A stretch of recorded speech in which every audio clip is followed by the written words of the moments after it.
तर नमस्कार विद्यार्थी मित्रांनो, शैक्षणिक वर्ष 2026-27 हे जे आपलं शैक्षणिक वर्ष आहे, तर त्याच्यामध्ये इयत्ता 6वीचा जो सिलॅबस आहे, पुस्तकं आहेत ती बदललेली आहेत. आणि ही नवीन पुस्तकं, आता काही पुस्तकं बाजारामध्ये आलेली आहेत. जसं की मी मागच्या व्हिडिओमध्ये मॅथमॅटिक्सबद्दल बोललो होतो. तर आता मराठी माध्यमचा जो सामान्य विज्ञान हा विषय आहे इयत्ता 6वीचा, तर त्याचं पुस्तक जे आहे ते बाजारामध्ये आलेलं आहे मराठी माध्यमचं. ओके, ते मला आत्ता उपलब्ध झालं आहे, तर ते मी तुमच्याशी शेअर करतो. तर याच्यामध्ये सगळ्यात पहिल्यांदा हे तुमचं कवर बुक आहे, तर हे तुम्ही बघू शकता प्रॉपर. आणि याची ही बॅक साईड आहे, बॅक कवर अशा प्रकारे आहे. तर चांगलं डिझाईन केलेलं आहे. आणि याची जी प्राईज आहे ती प्राईज आहे ₹87. ओके, ठीक आहे. तर आता आपण नेमकं पुस्तक कसं आहे ते थोडक्यात बघूया. तर इथे पुस्तकाच्या सुरुवातीला काही मुलं प्रयोग करताना दिसत आहेत आणि त्याची नोंद घेताना दिसत आहेत. एकत्र येऊन प्रयोग करतात, प्रयोग घेऊन विज्ञान समजण्याचा प्रयत्न करतात. तर आता बघूया नेमकं कुठलं याच्यामध्ये पाठाचा समावेश आहे, काय आहे ते बघूया.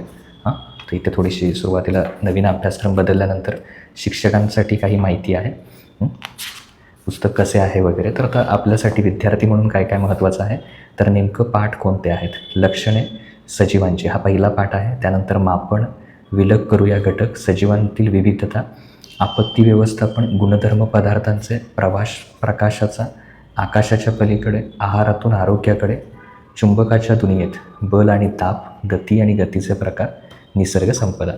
तर त्याच्यामध्ये हे पहिलं जे आहे ते लक्षणे सजीवांची. तर हे त्याच्यामध्ये चित्र चांगली अगदी स्वच्छ चित्र याच्यामध्ये दाखवलेली आहेत.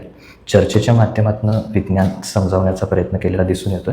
अजून तरी मी हे पूर्ण पुस्तक म्हणजे किंवा कुठलाही पाठ अजून वाचलेला नाही आहे, पण अक्षरं जी आहेत ती अक्षरं एकदम ठळक दिसत आहेत. आणि माहिती जी आहे तर ती अतिशय योग्य पद्धतीनं दिली आहे असं वरून तरी जाणवतं. तर वाचल्यानंतर आपल्याला कळेल. पुढच्या व्हिडिओपासून आपण पाठ जो आहे तो सुरू करूया. आणि खूप म्हणजे माहिती आहे का तुम्हाला असेल किंवा स्वतः विचार करा असेल असे काही मुद्दे दिलेत. त्यामुळे विद्यार्थ्यांना अभ्यास करण्याला वाव आहे. आणि जे पिक्चर क्वालिटी आहे ती इमेज क्वालिटी जी आहे वापरलेली ती चांगली आहे. तर एकूणच पुस्तक जे आहे ते खूप छान वाटतं. त्यानंतर हा शेवटी स्वाध्याय आहे. आणि आपण काय शिकलो, जसं NCERTचं बुक आहे, मला वाटतं NCERTचं मी घेत नाही, पण जसे NCERTचे चॅप्टर आहेत त्यानुसार हे पुस्तक तयार केलेलं आहे.